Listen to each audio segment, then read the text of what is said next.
জড় জগতের পালনকর্তা হচ্ছেন শ্রীকৃষ্ণের অংশপ্রকাশ মহাবিষ্ণু। ভগবান যখন অবতরণ করেন তখন বিষ্ণুর থেকে সেই অবতারের প্রকাশ হয়। মহাবিষ্ণু হচ্ছেন জড় সৃষ্টির আদি কারণ।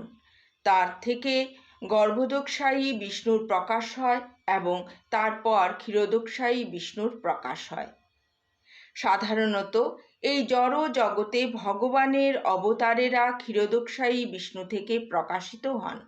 তাই এই পৃথিবীর পাপভার হরণ করার জন্য বা হরণ করার কাজ পরমেশ্বর ভগবান শ্রীকৃষ্ণ স্বয়ং গ্রহণ করেন না, কিন্তু শ্রীকৃষ্ণ যখন অবতরণ করেন তখন সমস্ত বিষ্ণু প্রকাশেরাও তার সঙ্গে যুক্ত হন। শ্রীকৃষ্ণের বিভিন্ন প্রকাশ যেমন নারায়ণ, বাসুদেব, শঙ্কর্ষণ, প্রদ্যুম্ন এবং অনিরুদ্ধ, এই চতুর্ভুজ, মৎস্য আদি কলা অবতার এবং অন্যান্য যুগাবতার এবং মন্বন্তর অবতার, এরা সকলেই পরমেশ্বর ভগবান শ্রীকৃষ্ণের শরীরে প্রকাশিত হন।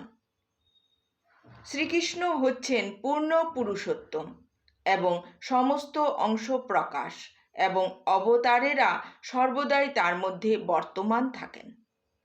শ্রীকৃষ্ণ যখন অবতরণ করেন তখন শ্রী বিষ্ণুও তার সঙ্গে থাকেন। তার বৃন্দাবন লীলা প্রদর্শন করে অতি সৌভাগ্যবান বদ্ধ জীবদের ভগবদ্ধামে ফিরিয়ে নিয়ে যাওয়ার জন্য কেবল শ্রীকৃষ্ণ অবতরণ করেন।